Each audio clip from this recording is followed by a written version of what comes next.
The sermon I decided to give today, I actually gave in Milwaukee, I think, a version of this about 14 years ago.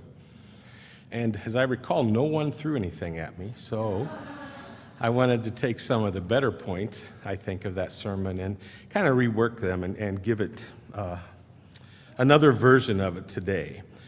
And if you saw in the bulletin, the title is this Lessons of Noah. Years ago, I used to subscribe to several different newsletters. And again now, 15, 16 years ago, one of the newsletters I received had a kind of a whimsical thing in it, but it was entitled Noah's 10 Lessons, which was the title of the sermon I gave so many years ago. But you might have read that lesson too, and at first I was pretty amused by it.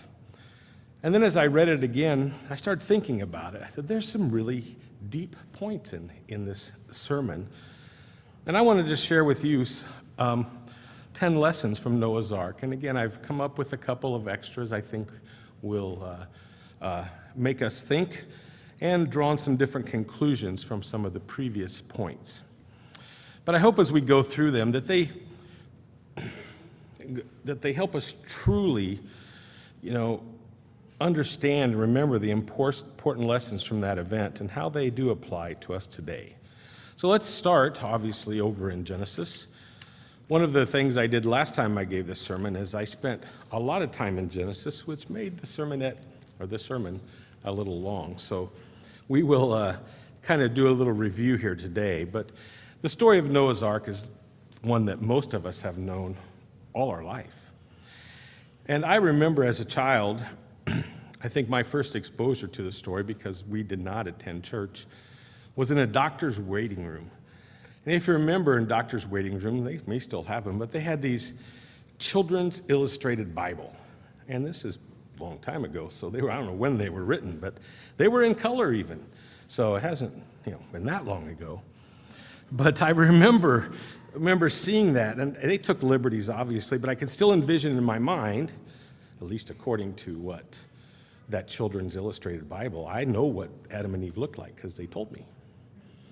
I think they also had a picture of Christ that's unfortunately still in my mind because that's not what he looked like. But I remember that, and obviously they don't know, but what I found in that story in Adam and Eve as I read it, it helped me as a youngster with, just envisioning that serpent coming down and being around, and convincing Eve to, eat this apple. It's good for you. It'll be fine. But it made it very real to me. And also I remember it was the same with the story of Noah's Ark. And I can remember still that ark, that picture of that ark drawing, perched there on a little mound with all of the animals, stretching out as far as you can see to the horizon, just coming in an orderly fashion, coming two by two. And as a child, I was very intrigued, by this story. It helped make it real to me. But let's turn to Genesis 6, and let's just review this just a bit. I want to review this before I get into the points. So Genesis 6, again, you can follow along if you'd like. The first verses 1 through 5 really start talking about God starting to see the wickedness in man. Okay, verse 6, he states something that I can't imagine, at this point, what he's thinking or what he's feeling. Understanding now how much God loves his people and his creation. But he said in verse 6, he said, the Lord was very sorry that he had made man on earth, and he was grieved in his heart. Again, what little we do understand of God's character, it seems to be totally against what he would think. But can you imagine what he's feeling at this point if he's saying he's sorry that he even made man? What a terrible feeling for him. Verse 7, we see he vowed to destroy man from the face of the earth. Verse 8, just to review a few things here, we see that Noah, though, found grace in the eyes of the Lord. We'll come back and talk about that a little bit. Verse 9, it talks about the genealogy a bit. Noah, it talks about here was a just man. It says he's perfect in his generations, and that he walked with God. And I would love someday, if my story is ever told, I would love it to say, Joe walked with God. And I obviously have a lot of work to do. Verse 10, Noah begot 3 sons, Shem, Ham, Japheth. We know this story. Verse 11, and the earth was corrupt before God, and the earth was filled with violence. Does that not sound a little bit like the world we live in today? Here, beginning in verse 12. So God looked upon the earth, and indeed it was corrupt, for all flesh had corrupted their way on the earth. And God said to Noah, verse 13, the end of all flesh has come before me, for the earth is filled with violence through them, and behold, I will destroy them with the earth. And then verse 14, and we'll come back and review some of this in the points, but verse 14, he gives Noah some very detailed and comprehensive instructions. He says, make yourself an ark of gopher wood. Make rooms in the ark and cover it inside and outside with pitch. And again, he tells them, and this is how you'll make it. He gives them the exact dimensions. The ark shall be 300 cubits long, its width 50, its height 30 cubits. Again, very detailed instruction. He just doesn't say, go build a big boat, because you're going to need it. Right? He says in verse 16, you shall make a window for the ark, and you shall finish it to a cubit from above, and set the door of the ark on its side. You shall make it with lower, second, and third decks. You see, he told them exactly what to do. He's again saying, do as I say. Verse 17, and behold, I myself am bringing floodwaters on the earth to destroy from under heaven all flesh, in which is the breath of life. Everything that is on the earth shall die. Going on then in 18, but I will establish, he's telling Noah, I will establish my covenant with you. You shall go into the ark, you, your sons, and your wives' sons with you, and every living thing of all flesh. You shall bring 2 of every sort into the ark, to keep them alive with you, and they shall be male and female. And again, he's giving him specifics of the birds of their kind, of the animals after their kind, and of every creeping thing of the earth after its kind. 2 of every kind will come to you, and you to keep them alive. And you shall take for yourself all food that is eaten, and you shall gather it to yourself, and it shall be food for you and them. And verse 22, we don't hear Noah saying, this sounds kind of like a big story here. That's a lot of work. What we see, we know Noah walked with God. Verse 22, what's it say? Thus Noah did, according to all that God commanded him, so he did. Right? God picked him. Right? He picked him because he was a just man, and now God has laid out this enormous task for him. And I have to put myself in that position. I love God, and I try to follow him, but Noah didn't ask, what are you talking about? Are you sure? That sounds pretty extreme, God. He didn't. He didn't say, that's a lot.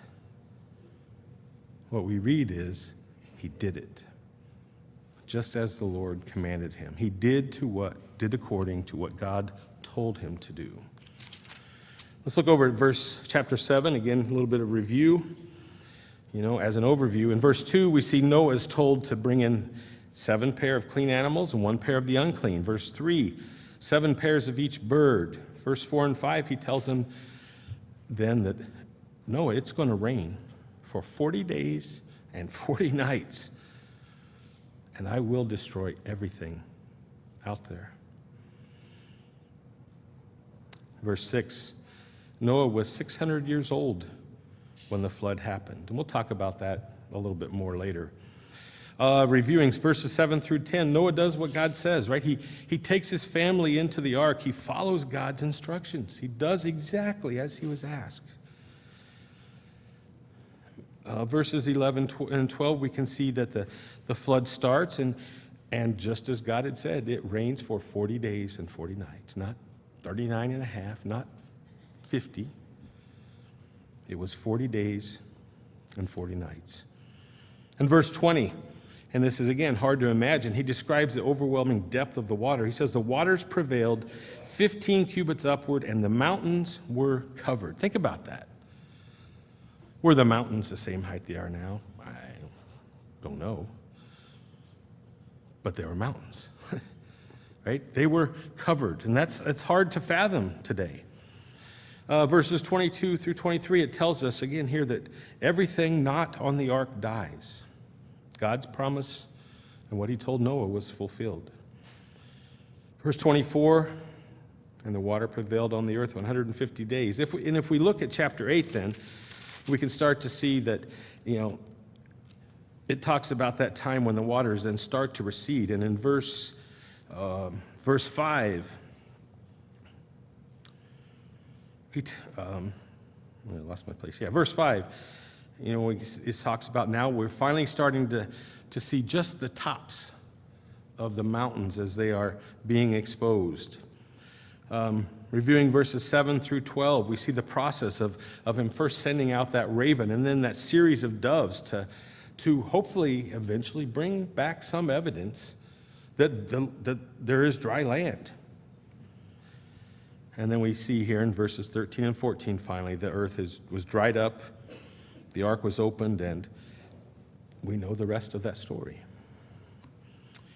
And we also know that from that point, the survivors, man and animals, were told that they were to scatter and they were to be fruitful and they were to multiply. And we know that's exactly what happened. And while we could spend so much time here on each verse and pick out countless lessons, I do have 10 lessons that we're going to talk about today. And let's just start with the first one. And I used this one in this sermon 14 years ago. And the first lesson from Noah simply is to plan ahead. Right? Plan ahead, because it wasn't raining when Noah built the ark. Think about that. Plan ahead. Let's go back to Proverbs 6 real quick. Proverbs chapter 6, I think, would be a great place to start as we build our case to support this first lesson. Proverbs 6, starting in verse 6. And again, we all know we should plan ahead. And some of us aren't as good as that at others. Sometimes we wait till the last minute to do whatever, to pack for a trip, to prepare a sermon, to do whatever. But God tells us, plan ahead. Proverbs 6, verse 6. Again, it tells us to look to the ant for inspiration, basically as an example of how you and I should prepare for the future.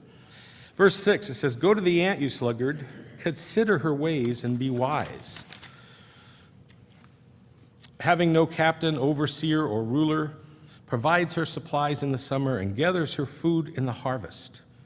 Verse 9, "How long will you slumber, O sluggard? When will you rise up from your sleep? A little sleep, a little slumber, a little folding of the hands to sleep." And verse 11, "So shall your poverty come on you like a prowler, and your need like an armed man."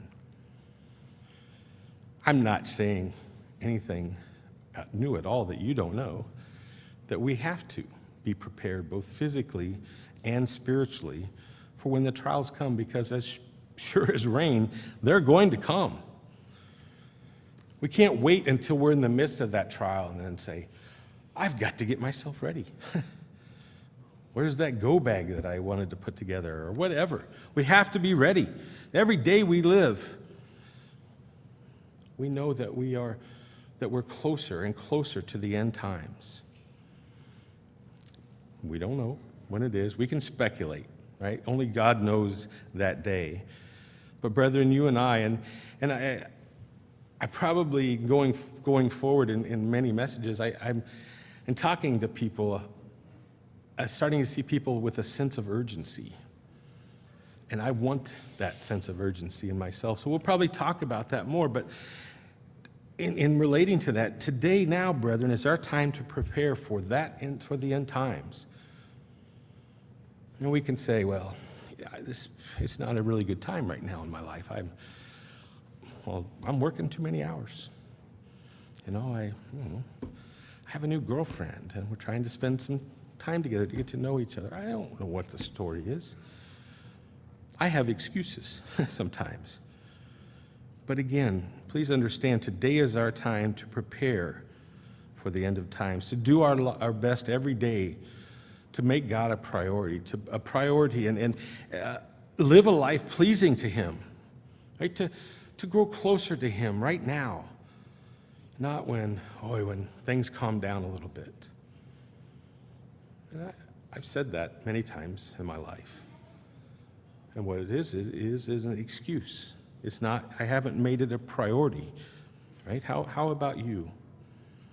Again, as this lesson says, it wasn't raining when Noah built the ark, right? He planned for it, and we need to do the same. Turn back to Luke 17, if you would, please. Luke 17 reminds me of today, this world we live in.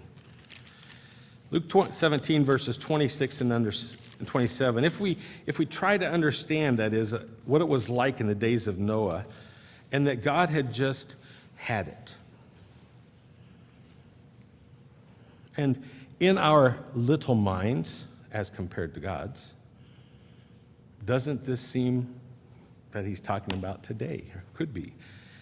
But verses 26 and 27 of Luke 17 says, "And as it was in the days of Noah, so will it be in the days of the Son of Man. They ate, they drank, they married wives. They were given in marriage until the day Noah entered the ark, and the flood came and destroyed them all."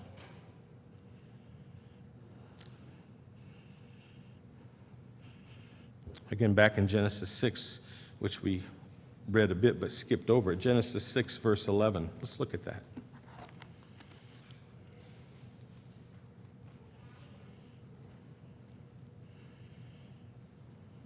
Genesis is here. Okay, chair. Genesis 6, verse 11. It says, "The earth also was corrupt before God, and the earth was filled with violence." Again, doesn't that sound familiar? We know it was the case in Noah's time. Going on in verse 12, he says, "So God looked upon the earth, and indeed it was corrupt, for all flesh had corrupted their way on the earth. And God said to Noah," verse 13, "The end of all flesh has come before me, for the earth is filled with violence through them, and behold, I will destroy them with the earth." As I read this verse occasionally and I think about it, I have to ask myself, was he more disgusted with the way it was then than he is now?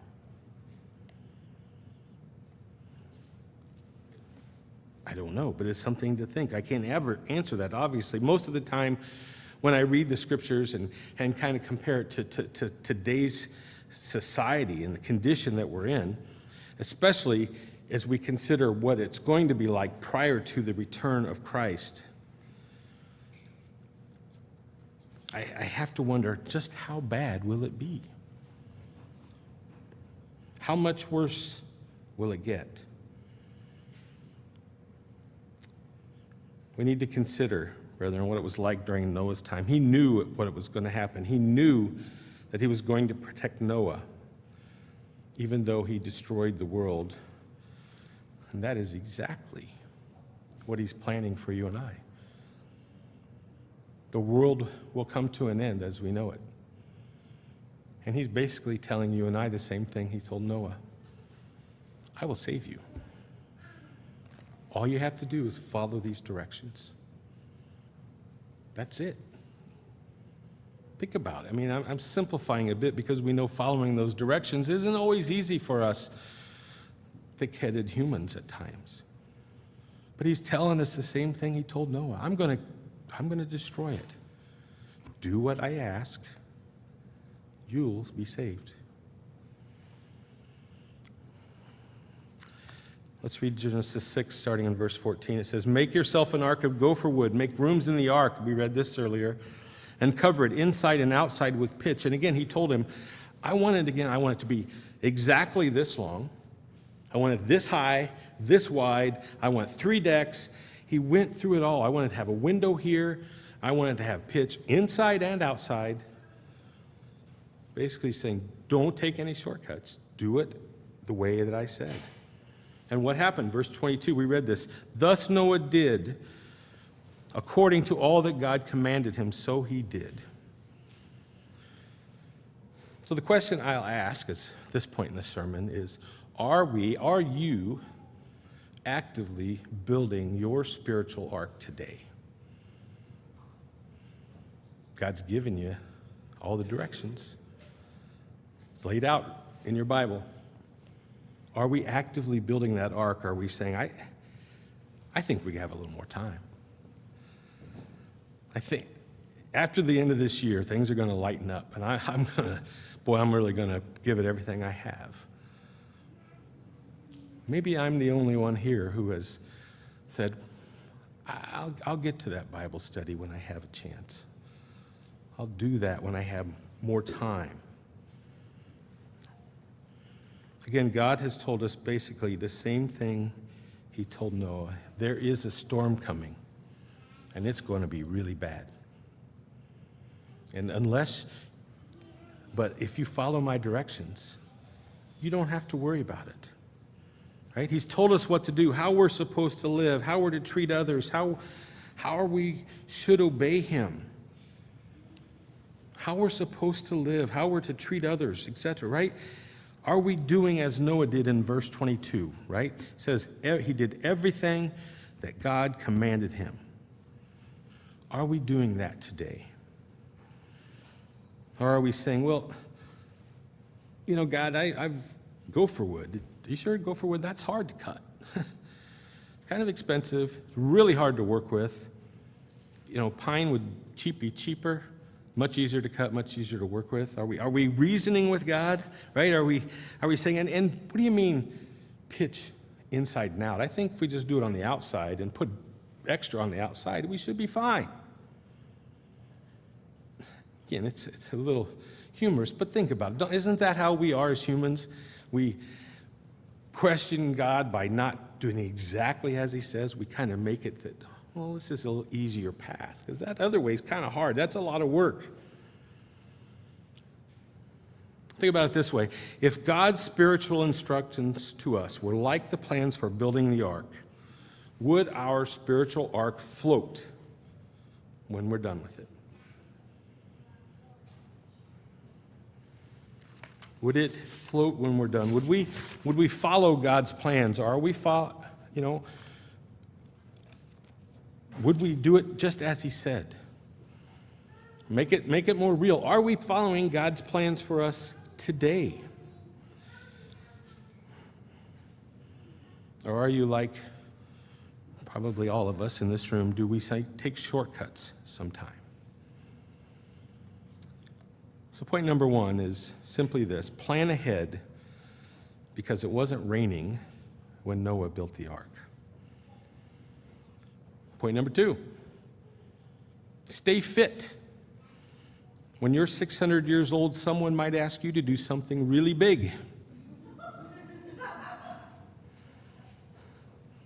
What am I saying here? Well, I'm saying, first of all, that you're never too old to be of service to God. And also, you're never too young to be of service to God. We know that we have to make efforts every day to try to remain as physically and spiritually healthy as we can, so that we're ready when God really needs us. And even when we think about, we chuckle about Noah being 600 years old, at the time of the flood, we understand that Noah was well into middle age at this point, at 600 years old. And I never realized it, but looking back in Genesis 6 again, a point I never really processed. Let's look at this in verse 3.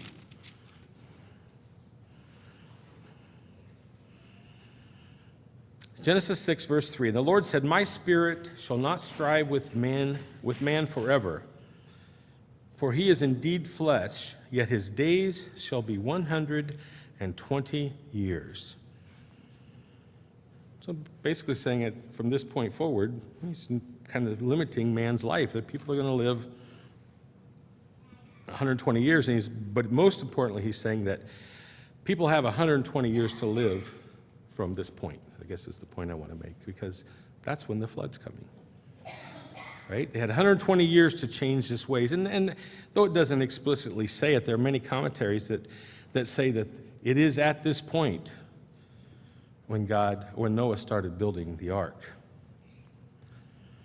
Genesis 7, verse 6. And then it says here, so Noah was 600 years old when the floodwaters came upon the earth. So if we do a little simple math, we know that it took Noah 120 years to build the ark, and that he was 480 years old when he started. Genesis 5, verse 32. How old was Noah when he beget Shem, Ham, and Japheth? Genesis 5, verse 32. And Noah was 500 years old, and Noah begot Shem, Ham, and Japheth. So all of you parents who have teenagers now and you're wore out by them and you are maybe 50, in your 40s, he didn't have them until he was 500, which again is pretty interesting. But again, at this time, understand, most people had their children in their mid to late 100s. So he was up there, even for having children. They weren't spring chickens at this time. Genesis 6, verse 18, again, we'll look at this. When God talked to Noah, he may have not have thought he was never going to have children, but God had other plans. Genesis 6, verse 18. He said, I will establish my covenant with you, and you shall go into the ark, you, your sons, your wife, and your sons' wives with you. Think about that. This is when he was 480 years old, and when God's telling him this, did I misspeak? Oh no, God's telling him this. He must have thinking, I don't have any sons, I'm getting up there, right? He had something to look forward to.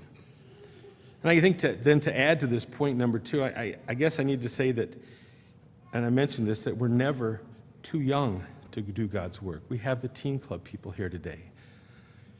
The church is your future. You are the future of the church. What's my third point then? Point number 3.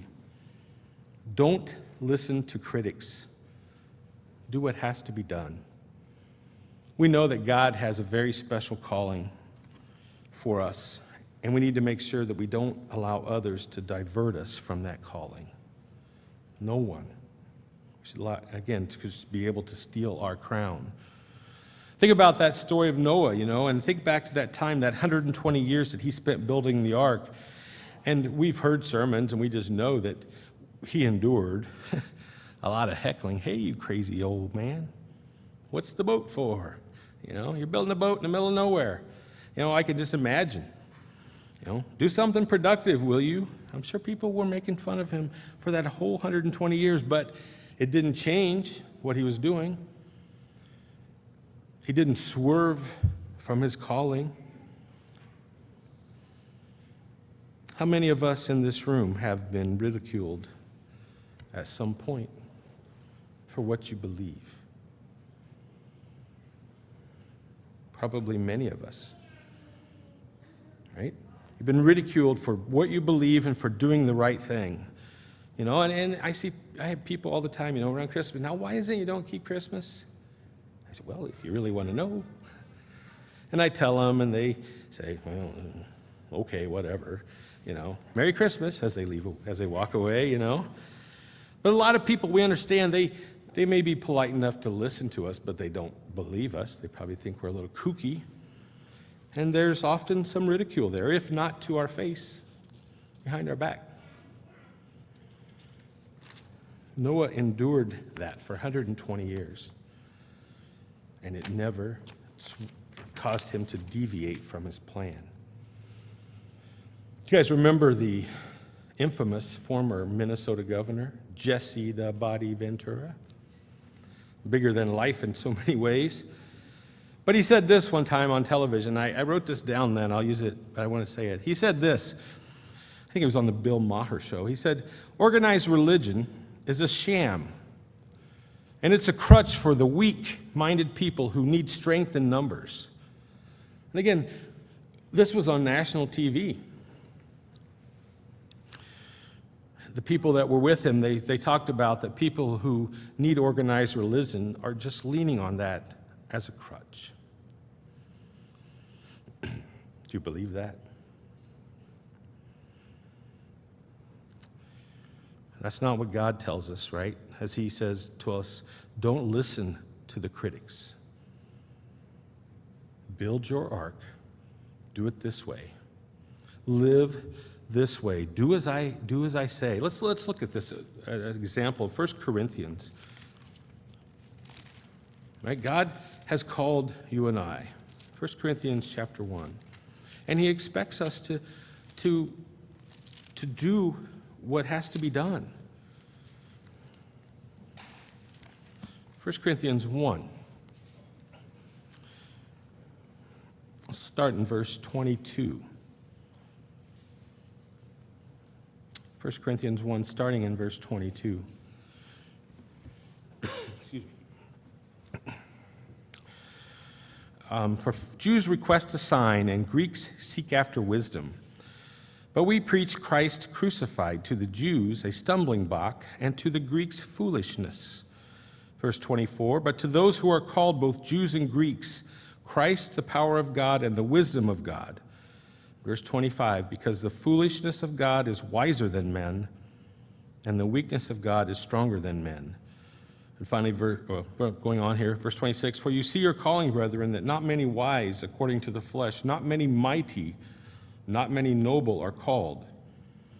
But God has chosen the foolish things of the world to put to shame the wise, and God has chosen the weak things of the world to put to shame the things which are mighty. All of those people ridiculing us, talking down about religious people.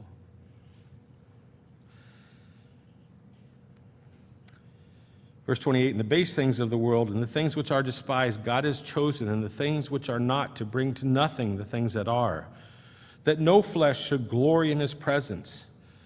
But of him you are in Christ Jesus, who became for us wisdom from God, and righteousness and sanctification and redemption. And verse 31, that as it is written, he who glories, let him glory in the Lord. We know and are deep in our hearts that God has personally handpicked each of us in this room. Why did he choose me? Why did he choose you? Only he knows, right? It talks about how he picks the weak and the base things. But he chose us. He picked you, and we need to remember that God has picked us, and he's given us specific instructions. Don't let anyone ever steal your crown. As point 3 says, don't listen to the critics. Do what you have to do, what has to be done.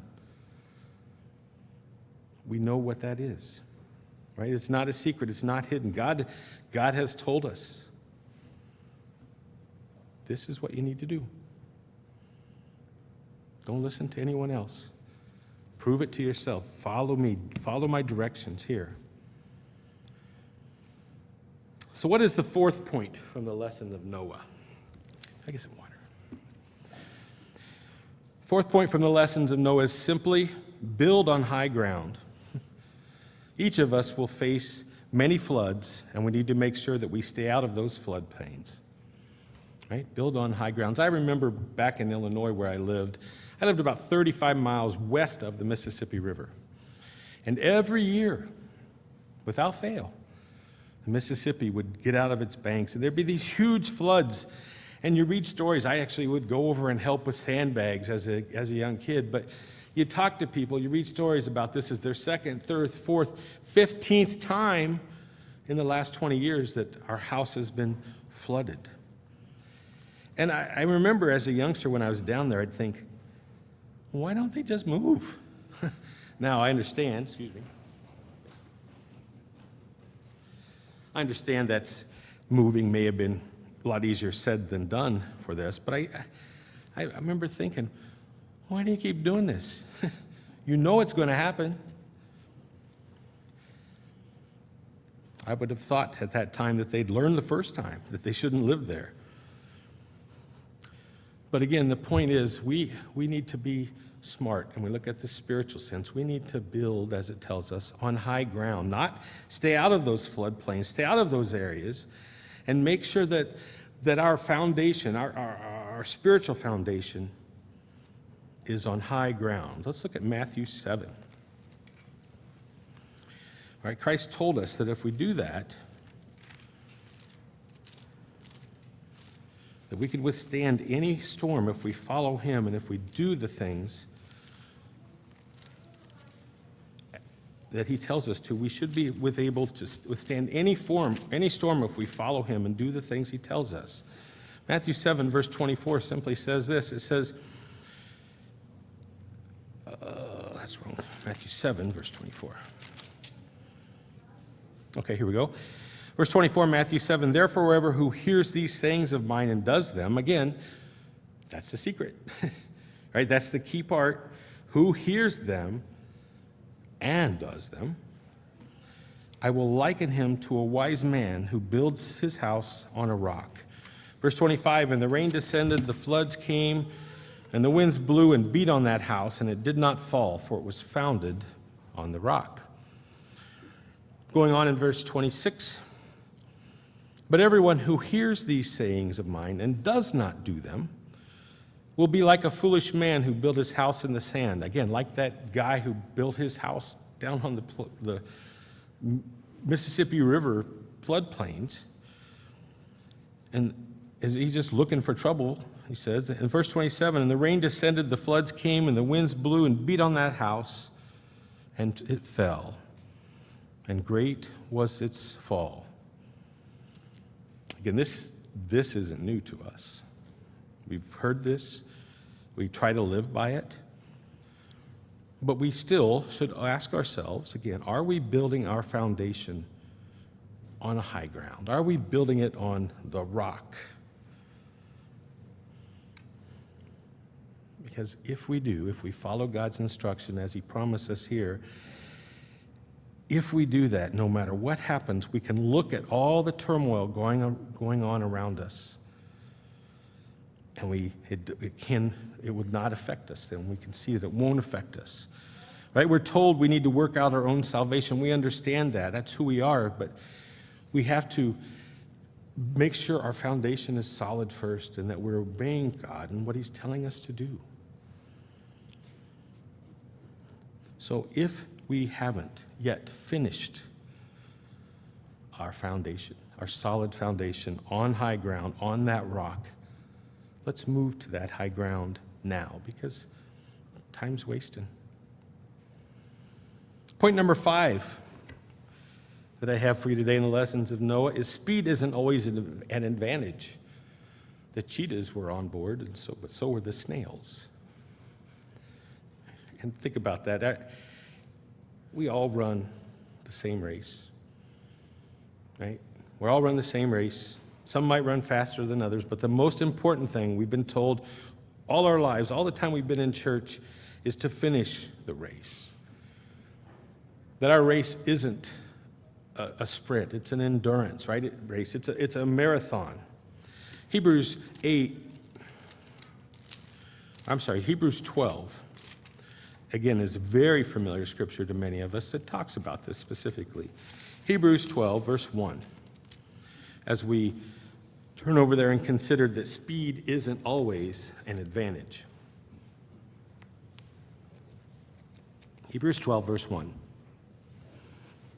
It says, therefore we also, since we are surrounded by so great a cloud of witnesses, let us lay aside every weight and the sin which so easily ensnares us, and let us run with endurance the race that is set before us. God clearly tells us this is going to be a while. You need to settle in, you get your pace, you need to always be moving forward. And we can't start fast with lots of zeal and get to that point in our life where we're saying, it's too much. I'm tired now. I've known people, you have too, who've gotten to that point and they just said, I'm exhausted. I just can't do this anymore. And they've walked away. Brethren, we can't do that. We can't lose our zeal. We can't lose our energy, because our race is one that requires steady forward progress. Even just standing still isn't okay, because we're losing ground. We don't have time to stand still. We have to have a constant forward movement. Point number 5 is speed isn't always an advantage. My 6th point today from the lessons of Noah is simply this: for safety's sake, travel in pairs. 2 heads are better than 1. What do I mean by that? Turn back to Ecclesiastes chapter 4.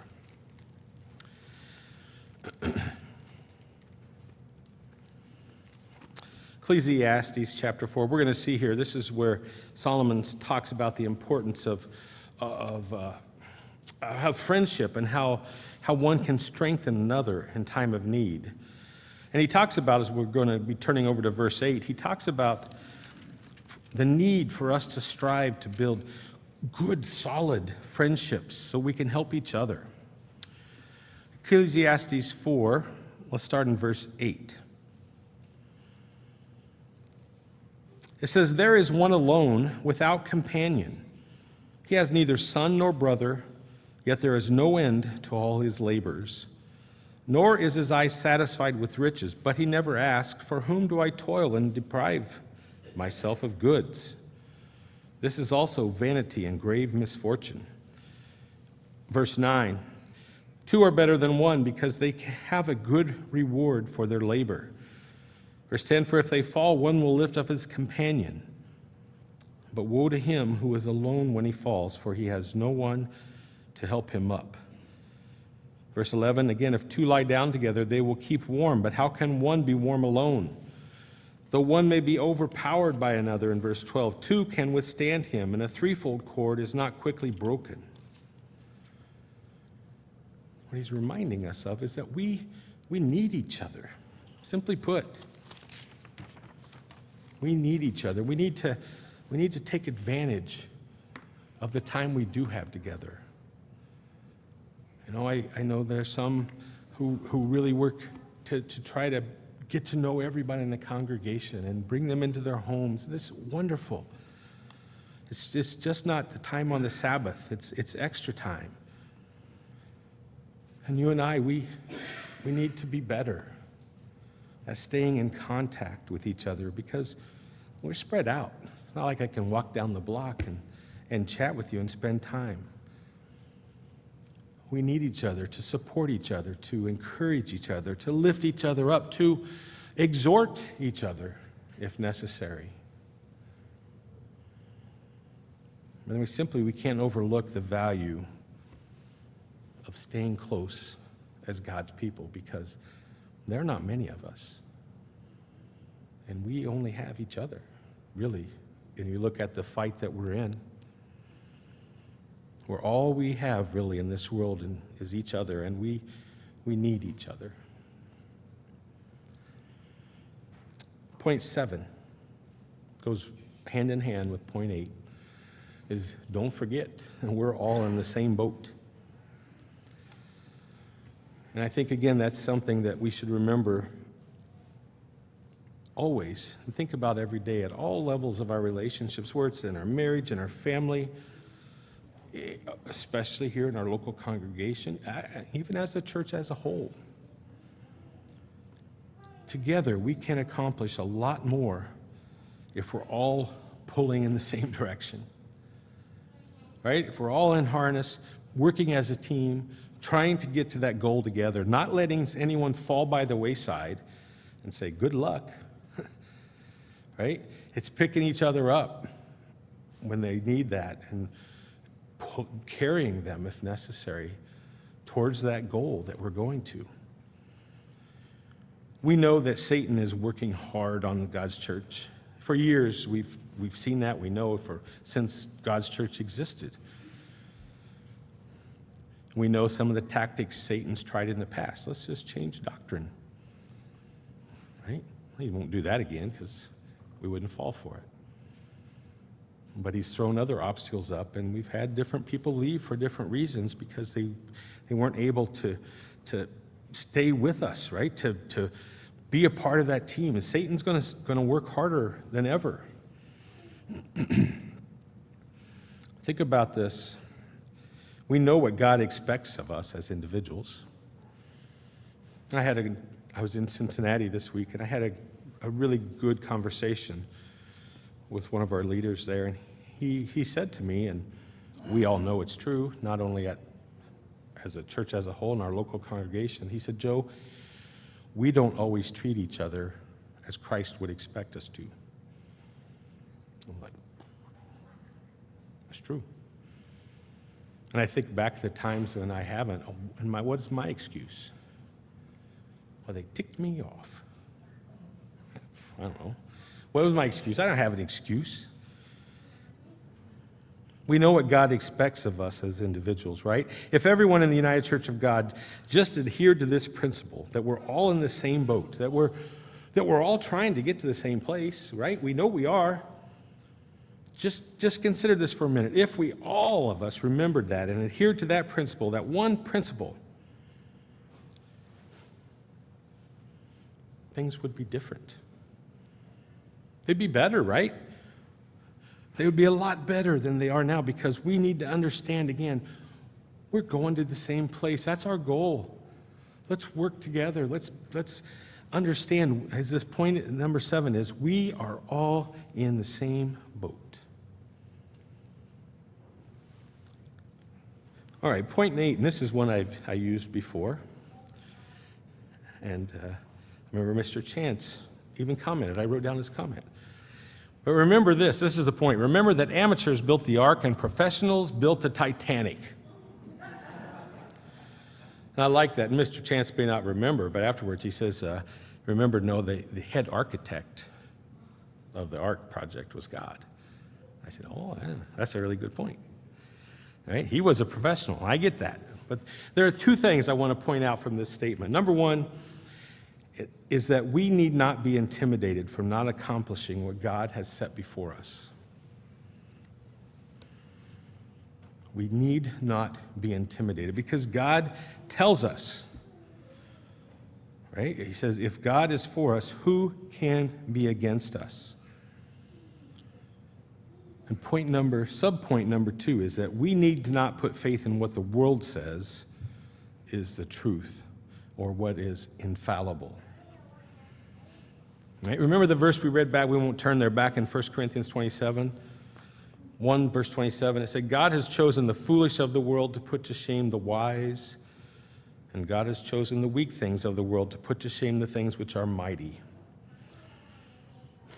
And as I think about this point, again, where amateurs built the Ark and professionals built the Titanic, it made me look up some information, and I'll read it to you.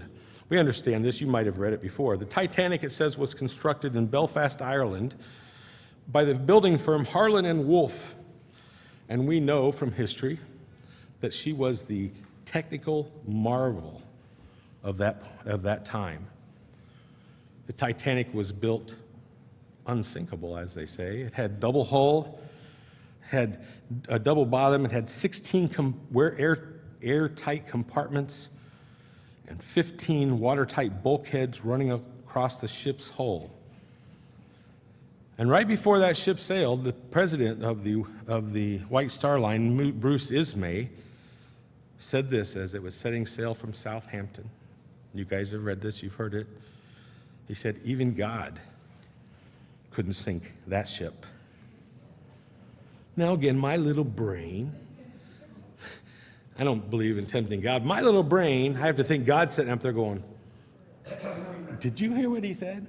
Yeah, I don't want to dismiss God and how he works, but I don't know, but understand, that ship sunk not long after that. Remember, amateurs built the ark. Professionals built the Titanic. And again, my point is we need to not be intimidated from accomplishing the work that God has set before us, even though he calls the foolish and weak things. Because if we do that, we know, as they've said, we know the end of the story, right? We win, right? We will prevail. Point number 9. Remember that the woodpeckers inside the ship are often bigger than the storm outside. And the point is that a little hole can sink a big ship. We understand that if it's not repaired. But the point that we can take to heart is, brethren, looking at this, is that we have to look at ourselves every day, right? Not just annually at atonement, but we look at ourselves every day and we examine ourselves to be sure that our spiritual ship hasn't sprung a leak. Just that little leak, and that's not a big deal. I get to that at some point, right? If we're going to make this, we have to strive to illuminate, right, any weakness that we have that could be a fatal error. If we look back at just the instructions that God gave Noah, there's some interesting caveats here. In Genesis 6:14, remember he told him, I'll read it to you. He says, make yourself an ark of gopher wood. Make rooms in the ark and cover it inside and out with pitch. Now, this is an interesting point. I used this many years ago in the sermon, but it's worth repeating. We'll digress a bit here. In Genesis 6:14, when he first uses that word pitch, right, that's Strong's number 3732. And it refers to the word, I don't know how to pronounce it, K-A-P-H-A-R, kafar. But it literally means to cover. And in all places, again, to cover completely. That's the first use of it. It also means to make an atonement for, which is the other way this word is used. To figuratively, it says to appease, to atone, to purge, to reconcile. And so this second time that the word pitch is used in Genesis 6:14, it's Strong's number 3724, and it's kopher, K-O-P-H-E-R, and it means as a ransom, as a satisfaction, as a price for your life. Now think about that. Think about what the literal and the figurative meanings are here. So as I read this, I see just the pitch, again, made the ark watertight. It's not going to leak. But as we consider these two different uses of this word, there are a picture of Christ. Right? Christ as our atonement, as it's talking about how the pitch is used inside the person or inside the vessel, right? And on the outside, Christ as our redemption. Right? Those in the ark were saved because the pitch protected them from the death outside. So too are people that Christ has protected. I think it's an interesting study if you look into that a little bit more, because there's some other comments in the concordance that draw some other interesting parallels. But the last point I want to share with you today, I think, is most important of all. And it simply is this: no matter how bleak it looks, if God is with you, there's always a rainbow on the other side. And sometimes I wonder, again, in my little mind, if Noah ever worried during the flood. If he ever worried. I'm sure those 40 days and 40 nights of rain were nerve-wracking, especially when you had a lot of animals that you got to take care of, and you're wondering, is it really going to be 40 days? How many days has it been? I just have to wonder what was going through his mind. And then it was another 150 days before the water even started to recede. And so I asked myself, understanding Noah was deeply converted, more than I think, did he ever have a doubt? not recorded for us. But I wonder, did he ever have a doubt? Was there ever a worry in his mind during this time? I'm going to guess not. But the lesson for you and I is that we need to remember that no matter how fierce the storm is, no matter how long it rages, God says that if we do what he asks, that he will deliver us. We understand it may not be in this life. This life is temporary. We get that. But he will deliver us. And I'm sure that Noah's hope at some point had to be tried just a bit. But like Noah, we need to keep our hope in God. Because again, no matter how bleak it looks, if we're obeying God, if God is with you there, as it says in my point, there's always a rainbow on the other side. So those are the 10 lessons I wanted to share with you today on Noah and the ark. And I hope that they're worth remembering. I hope that you look back on them and dig into some of them a little deeper. But to conclude, I would leave you with this. You and I need to remember to prepare now for the storms ahead because they're coming. And we need to remember that no matter how fierce that storm looks, no matter how fierce that storm becomes, that if we build our house on high ground, if we build our spiritual ark to the specification that God has given us, we will remain safe and God will deliver us.